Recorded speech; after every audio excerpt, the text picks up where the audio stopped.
and we're pleased to have with us John Ferguson, MD. He's a quintuple board certified surgeon, and we actually started a few minutes ago, but I didn't press the go live button, so we're gonna go backwards for a minute, Sounds and good. I'm just gonna kind of recap it. You went to got your bachelor's of arts degree from University of Texas at Austin. Then you went to University of Texas Health Center in San Antonio to I get your have it. MD. Yep, that's the what we call the I-35 education. Grew up in Dallas, graduated high school, then went down I-35 to University of Texas, and then medical school in San Antonio. So that's the I-35 education. My daughter lives in Austin right now,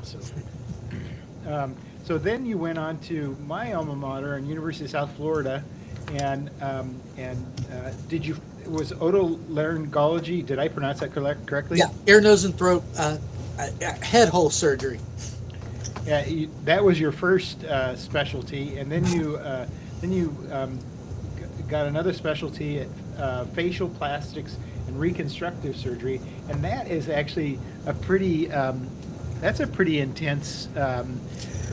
Yeah, I grew up thinking that I wanted to do trauma. I loved doing trauma. It's a challenge. It's every case is different. It's kind of fun, but the hours are not very fun.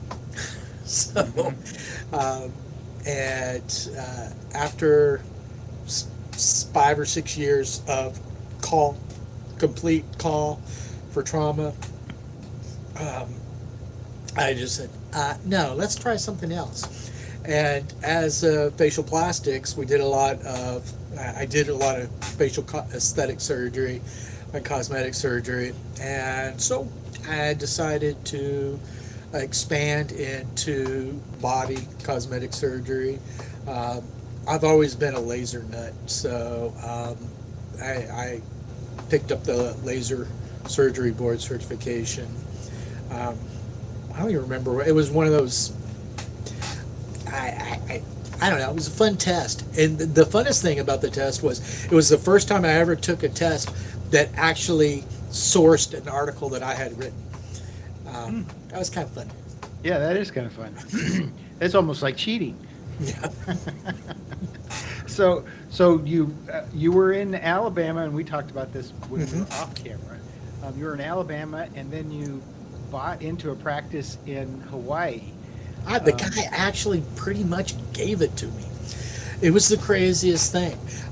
Dr. Flowers, who's been in this office here where I am since 1980, uh, really famous plastic surgeon. He had seen me talk, and he actually knew my mentor pretty well.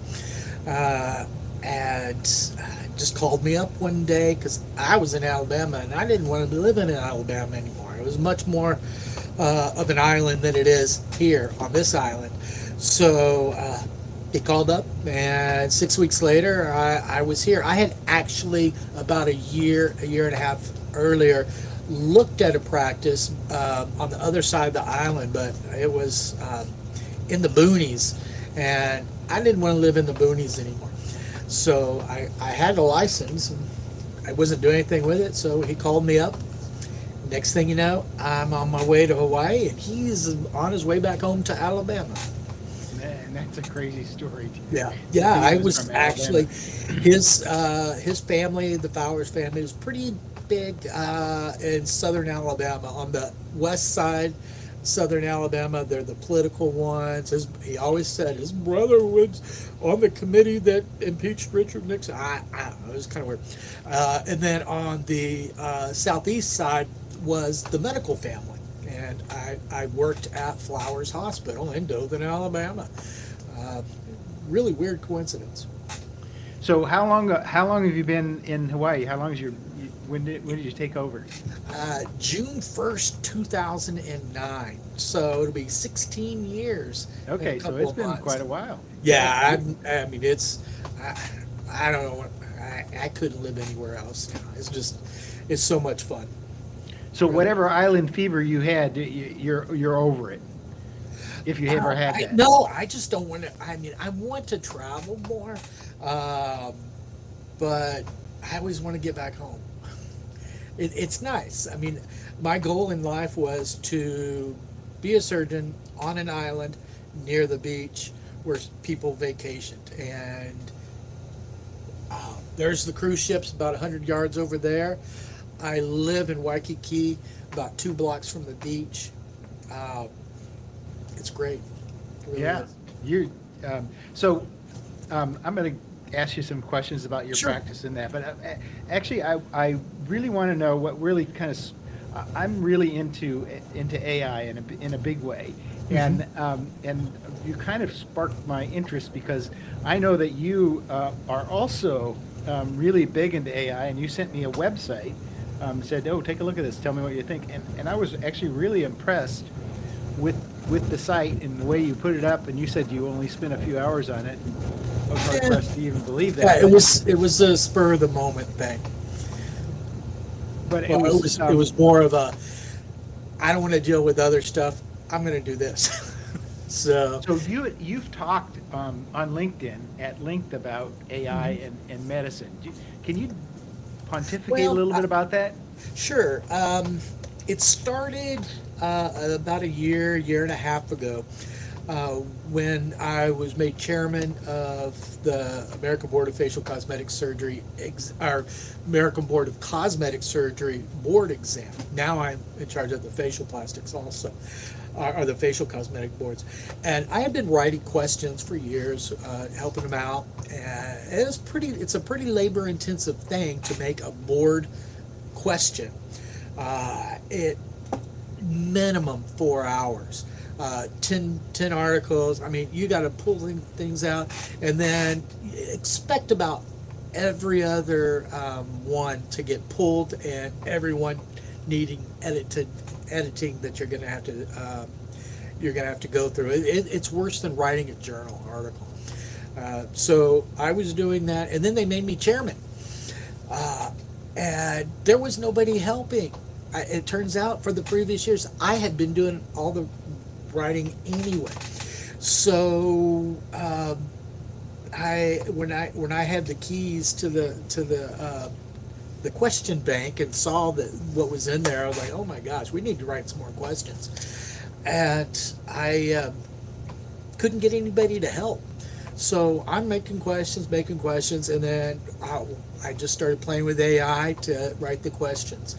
And it really saved my butt for the first test that I was in charge of.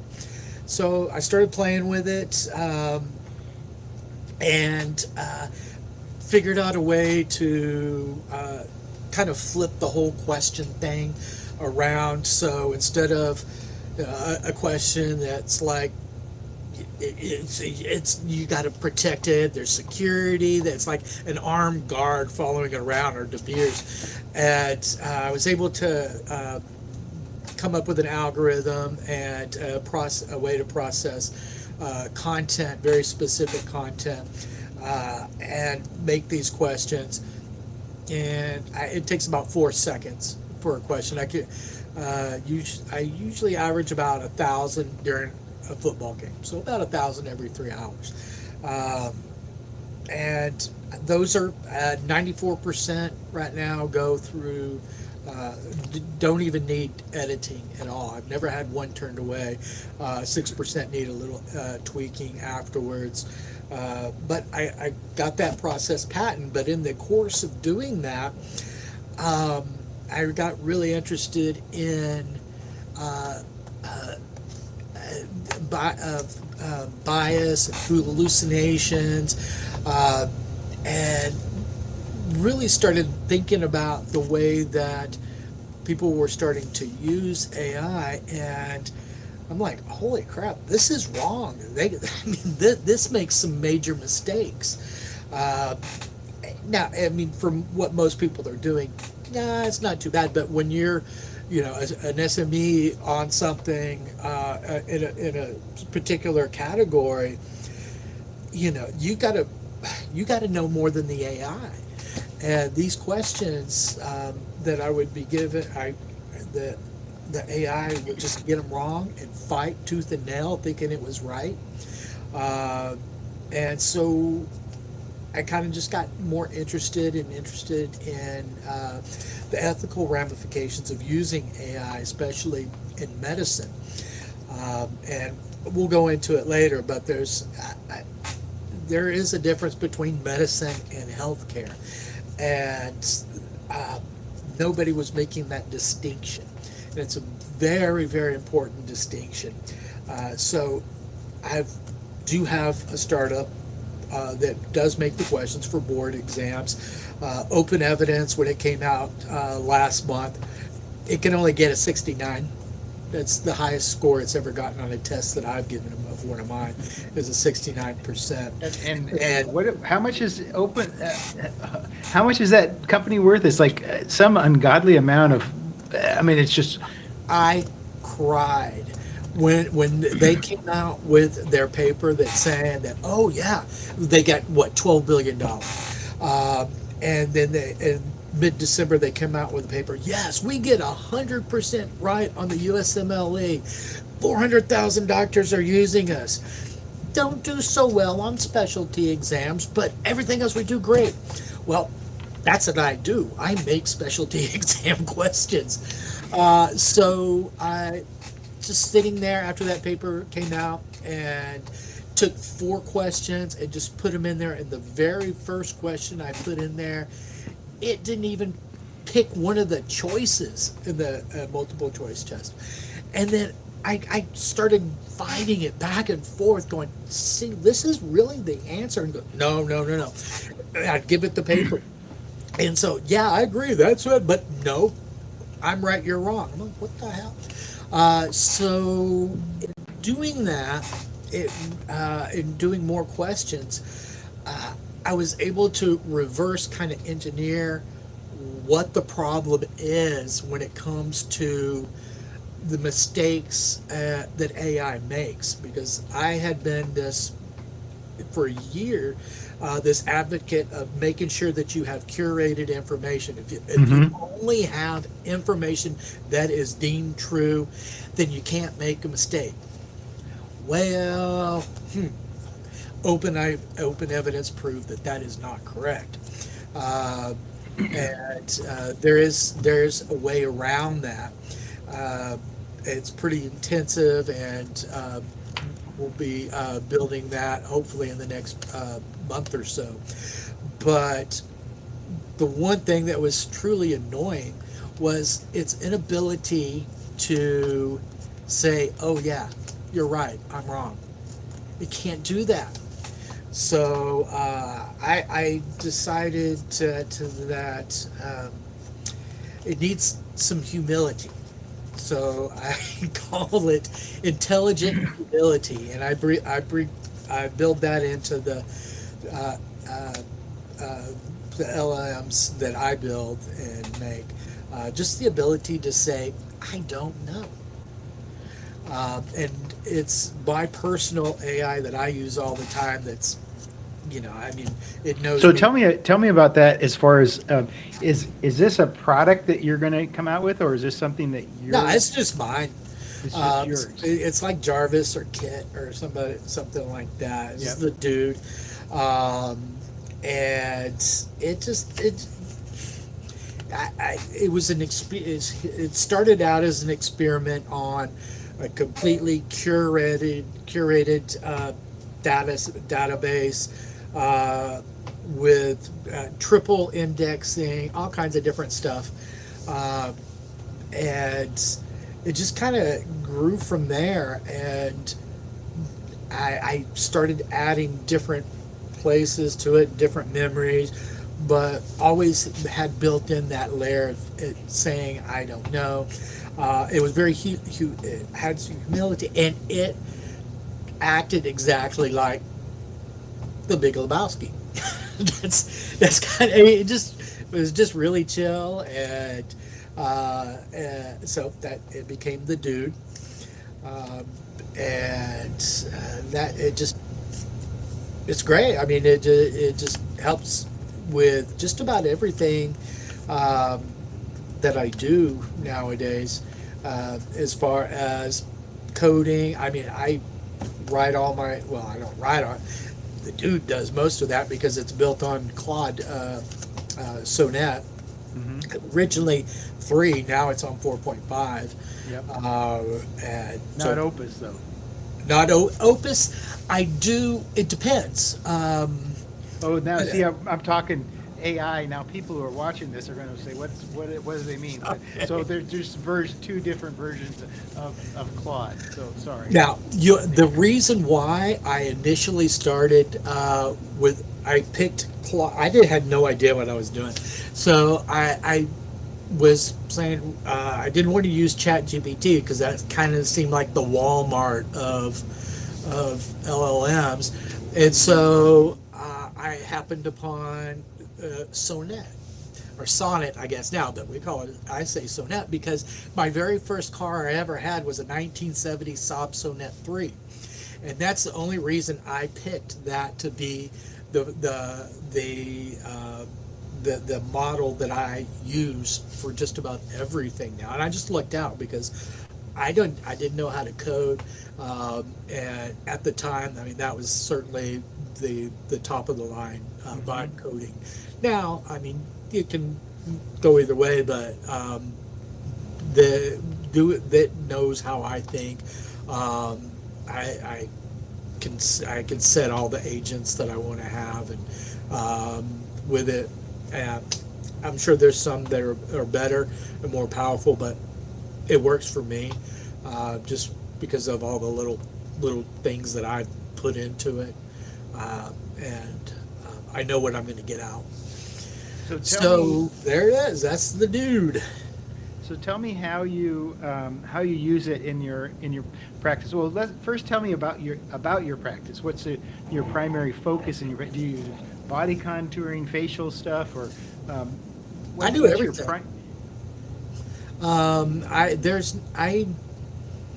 I would get bored if I just did one thing. I love noses because that's about the only thing left that is kind of a mystery until you open it up. Everything else you kind of know what you're going to get into before you get there. Noses are still a challenge, but otherwise, it was more. I kind of reached that point where I felt comfortable with what I didn't know. I felt I knew enough that if I didn't know something, I wasn't embarrassed to ask anymore. I kind of felt like I had reached that point. So it was time to, and it became a pretty routine way. There was nothing really exciting and new because over 25 years of doing this, my learning and education in it had become pretty efficient, so that I'm able to keep up with everything without having to put a bunch of effort into it. Because once again, after 25 years, I've got it down, the learning curve pretty well. So it was time to kind of start doing something different, and that's when the AI came up. And it started out mainly, it's like a video game. I played games all my life. I was just a big gamer, and since I started coding and all that, I haven't played a video game in a year and a half, because it's like it's so fun. Oh, I'm gonna put this on. I want this little tweak in that corner of this platform that I've been. It's like a little side quest in a game, like an open world game. So it gets it kind of addictive, and if I get bored, it's like, okay, I'm gonna go over here and work on this project for a little bit. I mean, you can see I've got things going on at all times because I get bored, and so I got to keep things going. And with AI, you can run so many different things at one time that it's hard to get bored. I mean, at this moment I've got 4 agents doing stuff right now, preparing for a conference next week. So, does the AI get distracting for your business side, or does it affect it, or do you have your business down to a science, or? Pretty much. You know, I don't. My practice is a little bit different than what you most people think when it comes to medicine. So I mentioned before, there's this dichotomy of medicine and healthcare. I do not do healthcare. I just don't. Healthcare is population medicine. It's very important. That's what most people think of. It's your logistics. It's your vaccination things. It's making sure that you have facilities and taking care of sick patients and interdisciplinary teams and all that kind of stuff. And then a bunch of administrators over it running everything. And oh my God, I do not get along with administrators. So I kind of just I made a practice. I mean, one of the nice things about what I do is patients are healthy. Cash, I don't have to deal with much in the way of politics.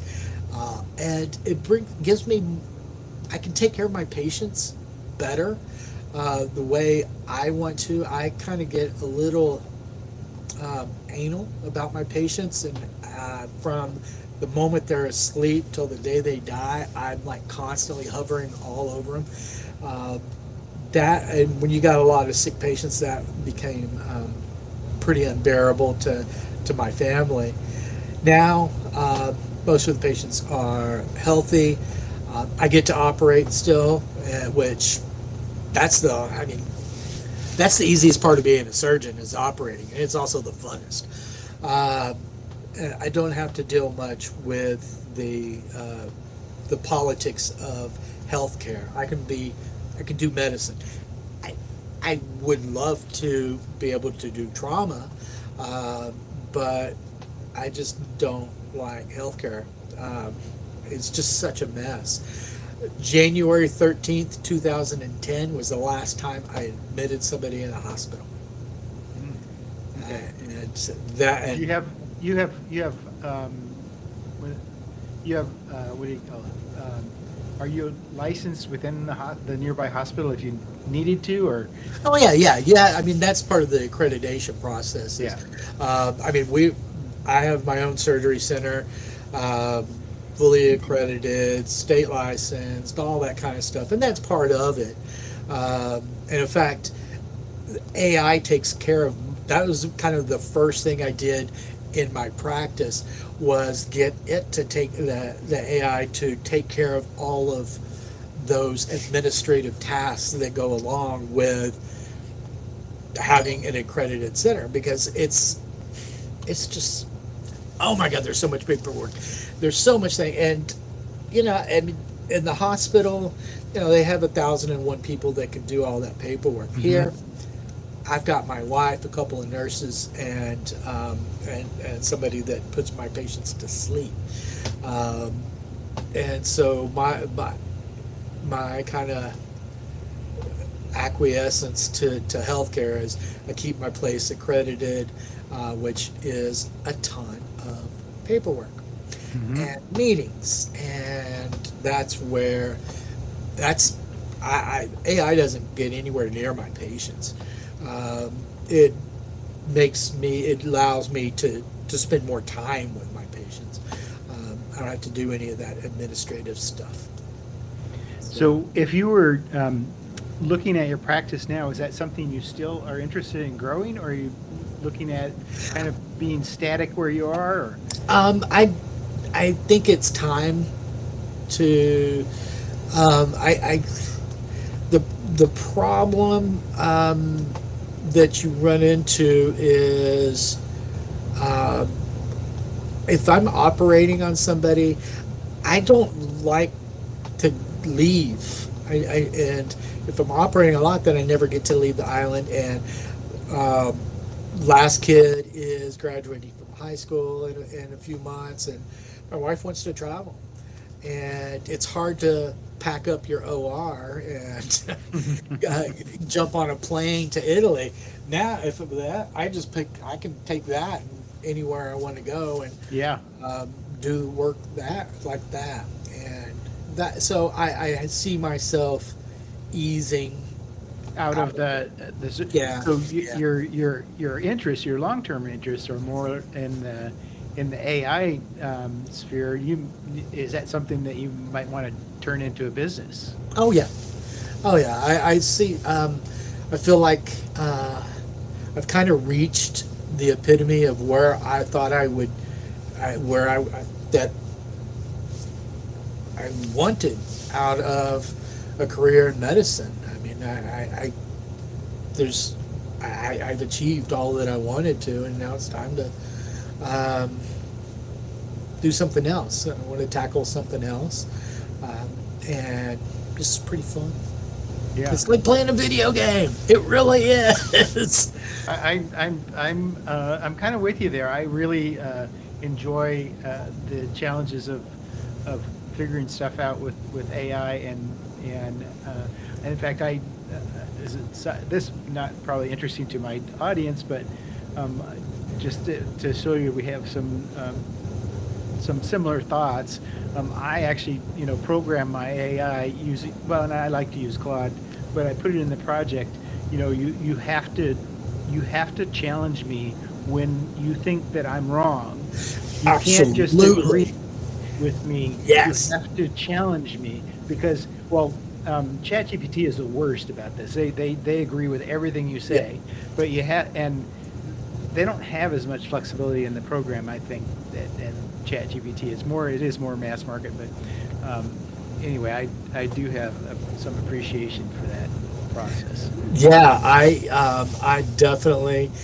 I can tell you, it has saved me some embarrassment. I mean, if you read any of my stuff, I get a little hot tempered every once in a while. But the stuff that I almost goes out is a lot more aggressive, and and I always try making sure the grammar. I don't really use AI to write. I use it to edit and condense, because when I write, I just keep on going and going and going and going, and up until AI, I always, everybody got bored reading my stuff because I just kept on writing and writing, and it would never get to the point. And now, as I'm writing, I run it through by AI. It'll say, stop, don't go any further, you're done. Print this and go hug your wife. I mean, it does that. I mean, I think my wife gets in there and messes with the code every once in a while. It'll randomly come up, hey, John, did you kiss your wife lately? Leave me alone and go pay attention to her. So, yeah, and it learns that stuff, and I'm sure it just picks up that stuff every once in a while that you throw out there, and it lives somewhere in a memory bank. But it's nice because it really is a reflection of kind of the things that you should be doing, and you should be doing, and it reminds you because you put it in there. So let's talk about some of the things that you've talked about in some of your posts. Like, can you explain content-controlled intelligence and why it matters so much? Yeah, that was what it came down to when I was making the questions. I mean, you can put stuff in there and make the questions, but when you're writing a psychometrically high order, like Bloom's taxonomy, synthesis, hypothesis, analysis, something like that, that challenges a highly trained, board certified surgeon or anything, it's a paramount that there not be any outside information getting in the question, to really make sure that it's one of the cornerstones of psychometric validation of exam questions is, can it be answered with this particular subset, or this content right here, this little bowl full, or this mass of content, that with this, can you come up with the answer to this? You don't need it anywhere else. Now, you might have to go 1,001 different ways putting the things together, but it has to be in that little subset. So that kind of helped. In fact, that's kind of the patent that I got, was being able to wall off that information. And it turns out, if you're able to do that, it can't hallucinate or get anything wrong if it's only has that information.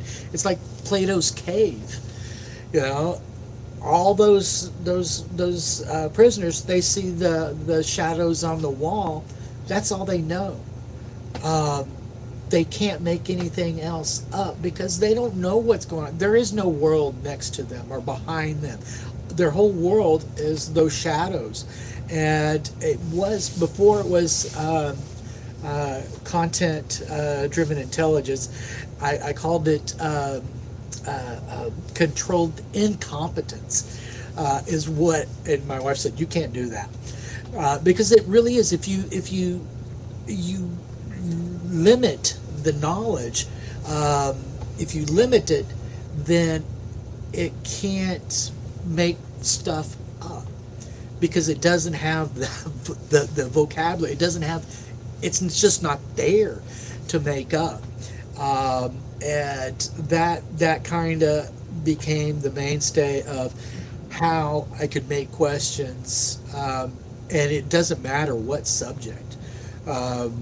It's the whole paradigm now of the assessment programs that I have is, the questions are no longer a factor.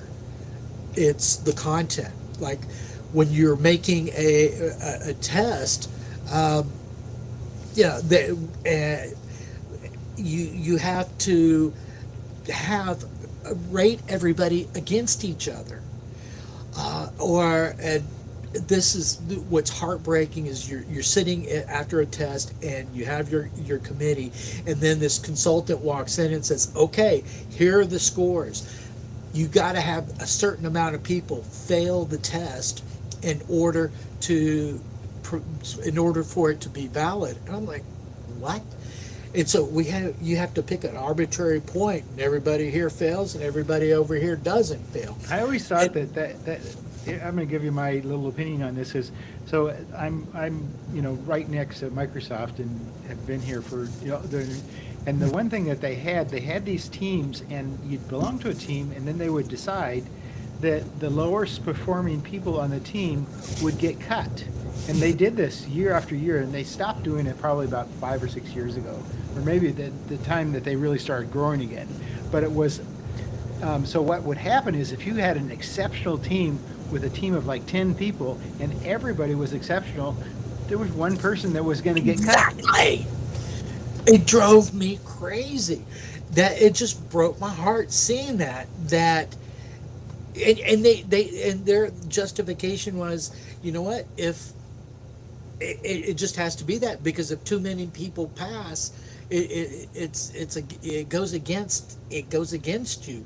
Like if everybody fails, then your test is too hard, or everybody makes 100, then your test is too easy. But if everybody fails, it's not your test, it's your training sucks.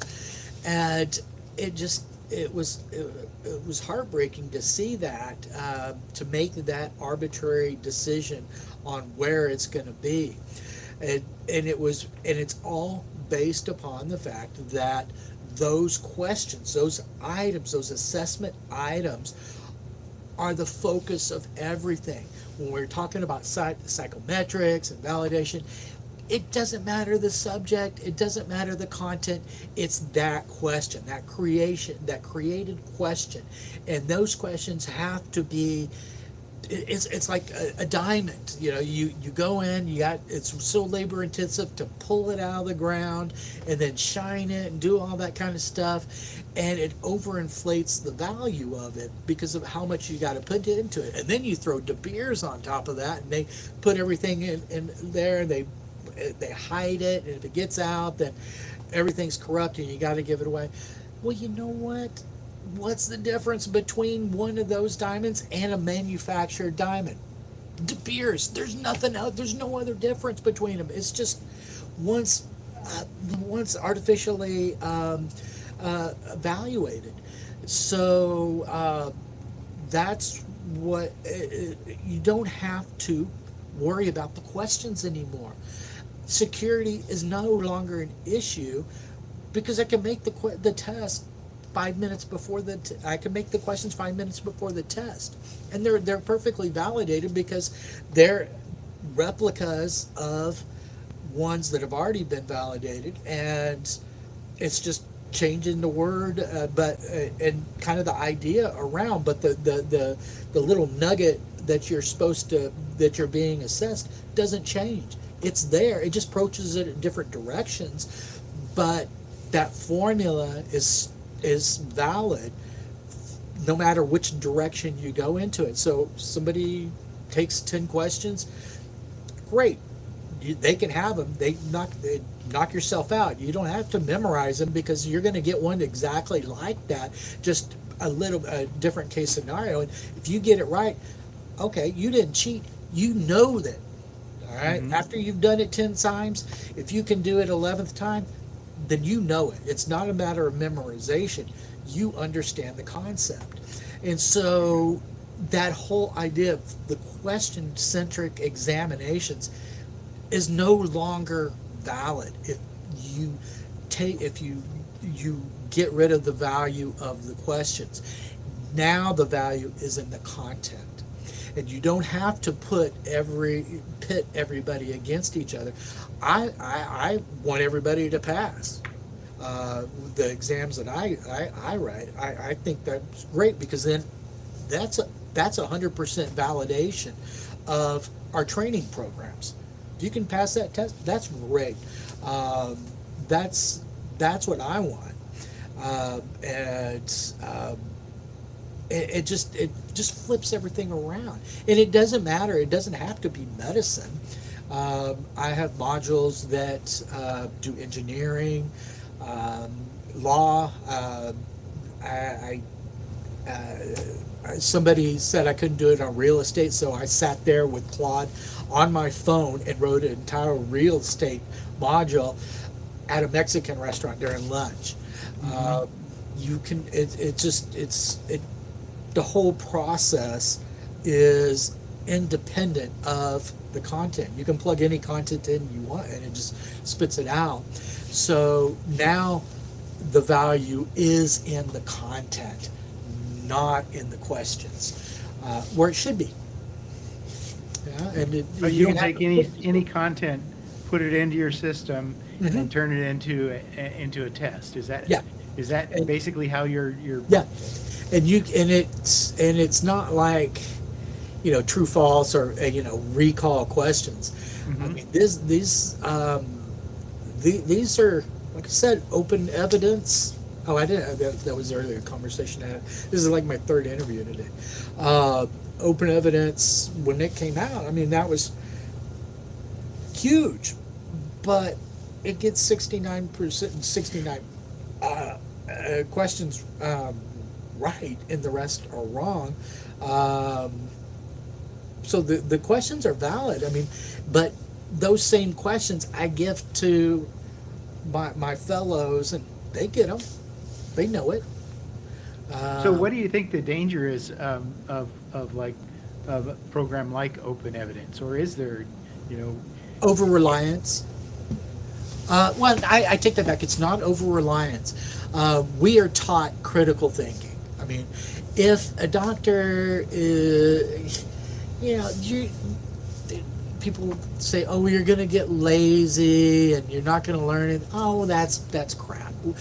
We, to be able to get through medical school and all that, we got to be critical thinkers. To take care of our patients, we got to be able to question. We question what they say. We question what the lab say. We question what we. No, it's not that. The problem is, the AI is so convinced of its own accuracy that it can convince you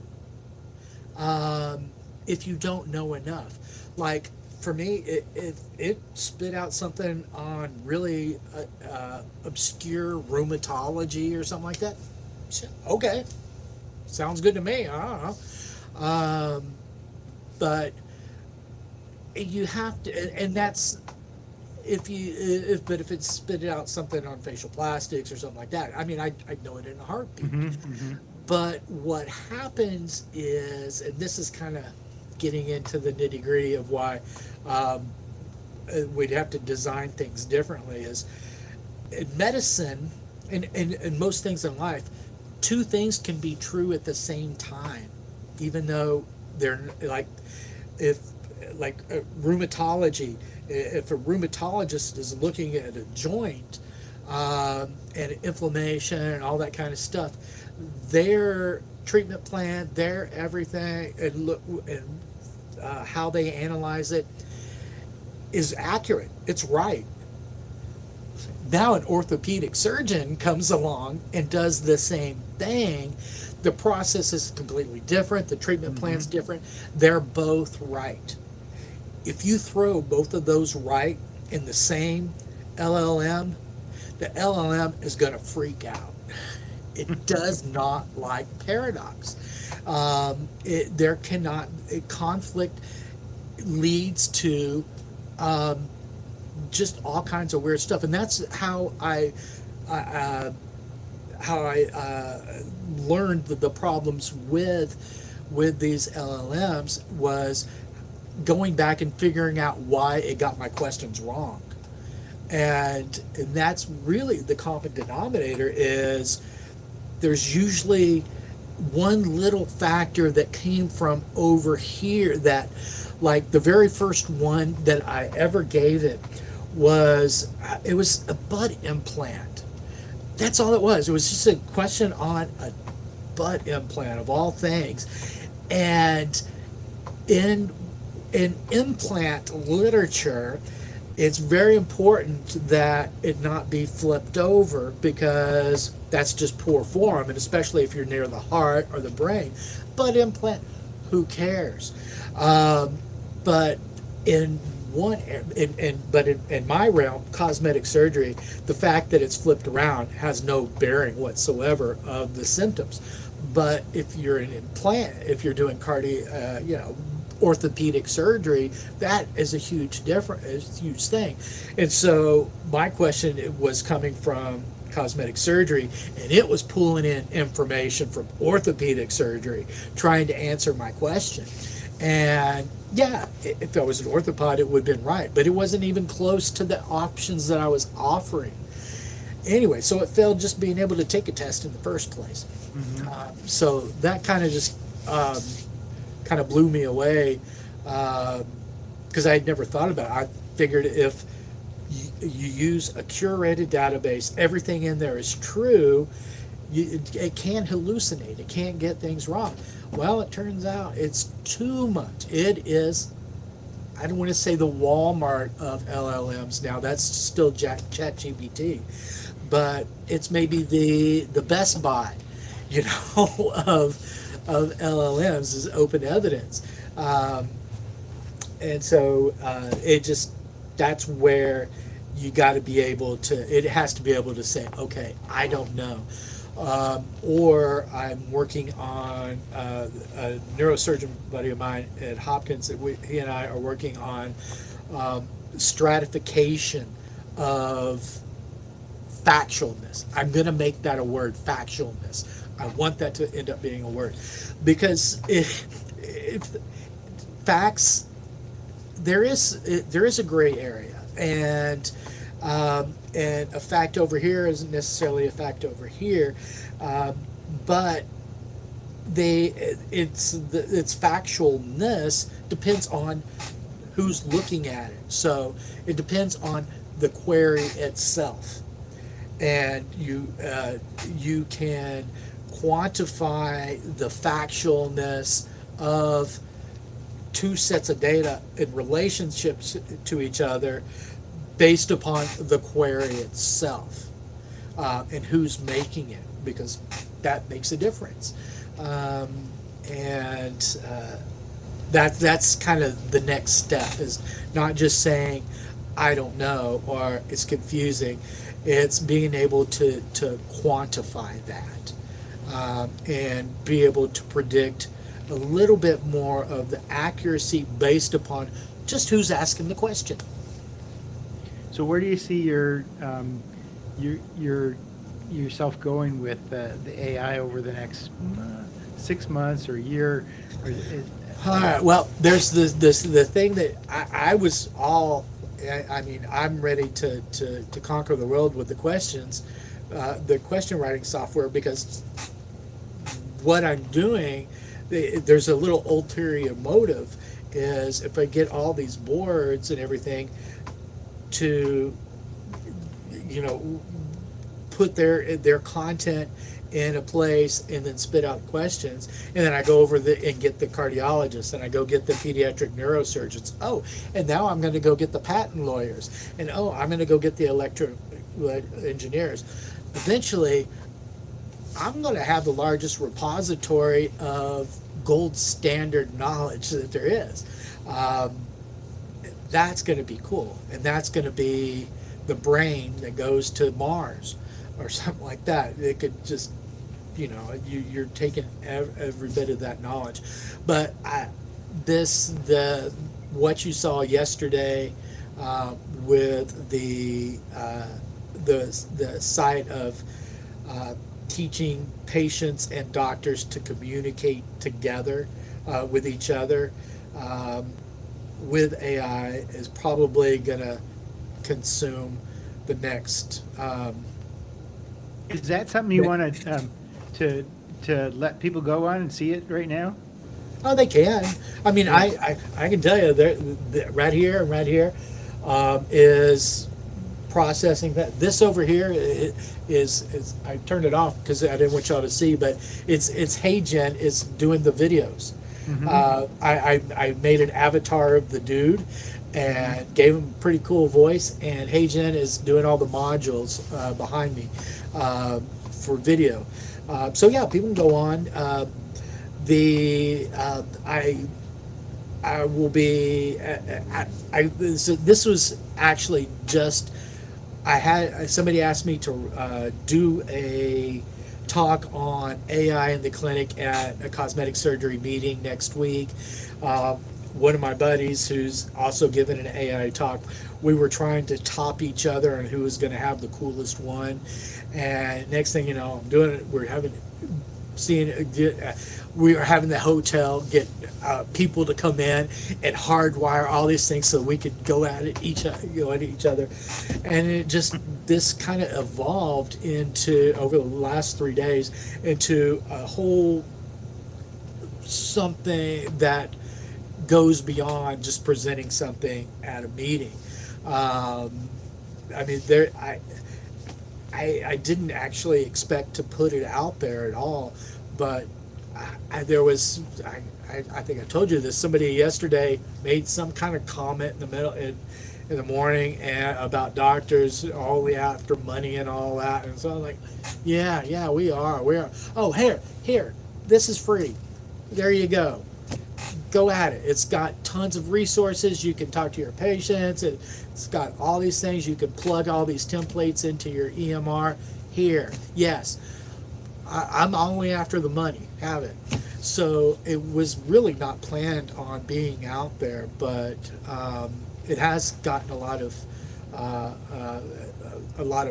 good feedback, and my guess is that's going to probably take over my life for the next few months. Do you want to give the URL? Oh, AIintheexamroom.com. So AIintheexamroom.com. So describe it. I mean, I've been there. I thought it was really helpful and well put together. So describe it for people who are not there. So what it in is, the way that they can. what it is, it has two pathways, and one is for physicians. That's the one I wrote for.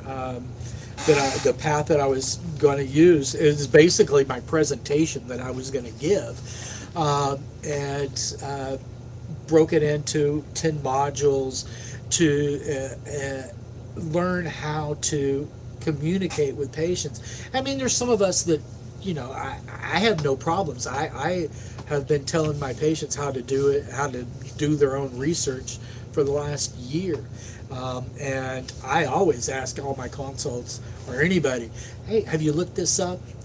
And I approach that. I mean, that's like the first thing I ask them. And it goes much smoother. And so trying to get, it's a learning pathway for physicians to become comfortable, not only in the AI itself, but in patients' utilization, because I can tell you one of the most annoying things is somebody that walks into the office with 5 tons of printouts from Google, and none of it has any bearing on them whatsoever. But you know what? A couple of years ago, I stepped on a tack, and I pulled it out and everything was fine. But you know what? I might have tetanus because I got an earache today. I mean, stuff like that.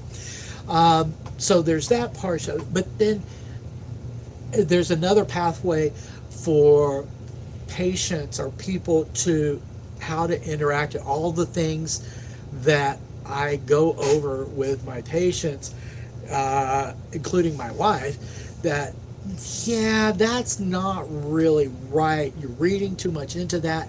Why don't you look at it this way? Here's some tools. And I started having these handouts that I would give patients. If something doesn't, it seems weird, follow this pathway and go and, I basically just formalized all of that. Made a few packets, things that were just living in my EMR that would go to patients, and put those on there, and just, I don't know, just kind of threw it together. The coloring and all the branding, that's what everybody's saying, oh, it's awful. I had this, whenever I make something, I just put the most outlandish background on it that I could think of, so that everything else looks good in comparison, and then I take it off at the last minute, and then spend the next day or two just kind of tweaking it, making it look good. Well, I didn't get it. I took that outlandish background off 2 minutes before I made it. It went live, so the colors are all just annoying as hell, but they're there. I thought the content was the content. Yeah, I like the content. I just, I'm a beauty surgeon, and those little things, if there's a color off, it drives me crazy. So anyway, right now, I'm going to be adding the webinar, or the videos that go through it.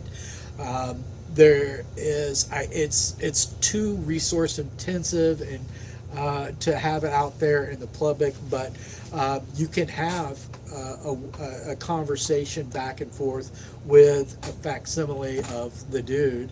I'm running into the Hagen thing on my computer right now as we speak, so it's kind of funny that you're talking about it. I don't have the infrastructure. I mean, I'm doing everything off Google Cloud and my hardware here. So yeah, if there's anybody, any investors, I really need to scale and I need some infrastructure. Anyway, so we're adding that, and that's going to be like the hallmark of the presentation that I give next week in Tampa. We'll be able to do webinars, and everything is pretty generic, so it's not anything specific.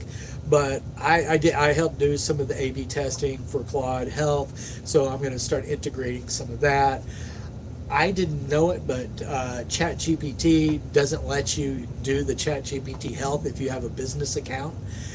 So I had to start off at scratch and get a personal OpenAI account so that I could get on the waiting list. Hopefully I'll be able to find somebody that can help me finagle around there, because I really want to be able to add those, some tools to help people work with those in a good and in a safe manner, and not only the patients but the doctors too, because we're surrounded, we in our little echo chamber on LinkedIn and here of everybody knows we're comfortable with AI, we can do that. Well, that's like 1% of doctors. It is. And that may be high. I need to get them comfortable, because it could be scared. And in the 90s, nobody did that for us with the internet. We were scared. That was, this is, and everything that they're saying, all the doomsday, I mean, this is just deja vu from the 90s all over again. It's just, it's if you use it right, it's definitely a great tool. But when it comes to medicine, very important, AI does not have any place between you and a patient. There's just not any. Things are going to get missed. I like to say, you don't want the quartermaster in the foxhole. AI is great at resource allocation, patterns, all that kind of stuff, getting everything prepared. They can get you the bullets, but you don't want them firing them. So as I understand, Open Evidence's business model, well, of course, they're selling a lot of the information to insurance companies, but their business model apparently is to work with doctors and really get inside their brains and use the information that they get back out to constantly and improve the results. Is that not what's happening? Well, so they're going to get more and more information. So, and that's been the problem though with LLMs. The more information you give it, the more accurate it becomes. But the more information you give it, the less its ability to reach that point where it's completely accurate. It's always going to have some error into it, because there's just too much, and the more you have, the more chances of contradiction, of something being true here and something being true here, and colliding. So no, I don't think that's going to work, because in medicine, that's somebody's grandmother. I mean, it's not like, okay, we got an extra shipment of toilet paper. Oh, wow, bad AI. No, this is, you're sticking a rectal thermometer in somebody's aorta. I mean, come on, that's, and I've seen some really stupid stuff that AI will pop out. And it's just because it gets mixed up. And until you start separating areas like that, it's gonna be, you're never gonna get rid of the error. You'll never get it to zero, because it's just, there's too much contradiction in medicine. And it'll get there, and there's a way around it. It's pretty resource intensive, and that's kind of where I'm hoping I get to spend some time after I get the AI in the exam room kind of self-sustaining, is building that infrastructure, that model that can get things to pretty close to zero as far as error and hallucinations. And where it doesn't get it, it knows that it doesn't. You know, it knows that it's wrong. And it'll be like, Right. hey, yo, you need to check this out because I don't want to make a mistake. So the way that I see something like OpenAI actually working would be as if you put in a series of symptoms in, and it came up with a series of potential scenarios, not like a, on the basis of this information, these are the potential scenarios that we see, and then it's up to the discernment of the physician. No. I can tell you with pattern recognition, if there's somebody in front of me, I don't need that. We don't need that because we understand the pattern recognition. What happens is we know that there's something there. There's a pattern there that we can't put our head around, and we don't need prediction. We just need to tease out that stuff. AI, with one-on-one patient care, AI is no different. It's basically Google with a personality. So I will kind of endorse that thought. I was just on the phone with a client who's a rheumatologist, and she does a lot of phone consults, video consults, and she had a patient, and she says something doesn't look right about this patient, and then she got in touch with 911 in another state and sent them out, and there was an extreme emergency situation, and she got it just from the look of her over a. Exactly. That's what medicine is.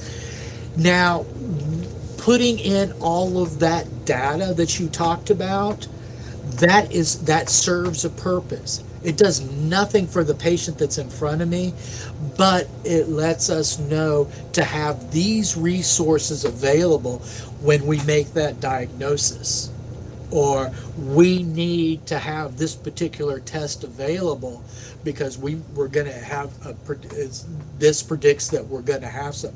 I tell every single patient that walks in my door, you are not a statistic. They ask me, well, what do you think is going to say? Well, this is what can happen.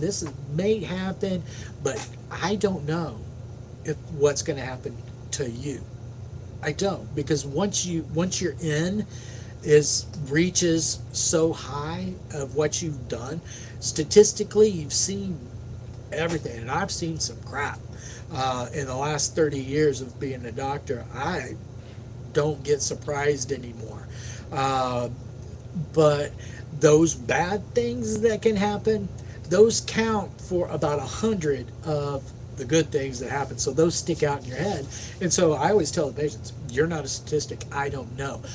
But because I have done this so many times, or I'm able to predict what I need to have available in case something goes wrong. And that's what it comes down to. There's the quartermaster, and then there's the soldier, and they both serve a very, very important purpose. And AI is a pattern recognition. I mean, that's what it is, and it helps on that side of the healthcare equation.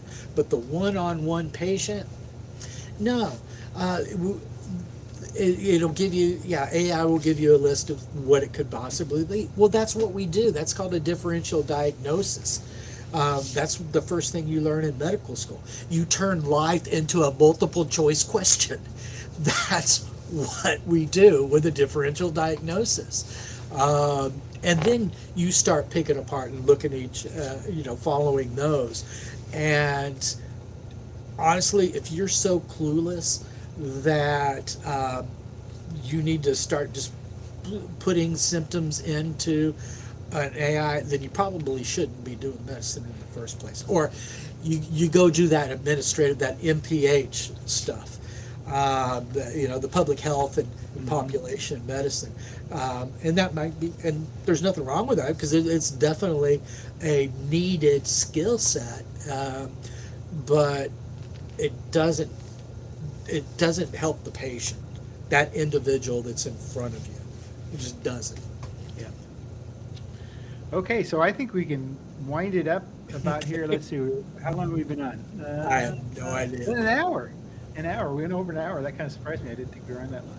So, John, hang on with me for a second because I'm gonna press this stop, and then I got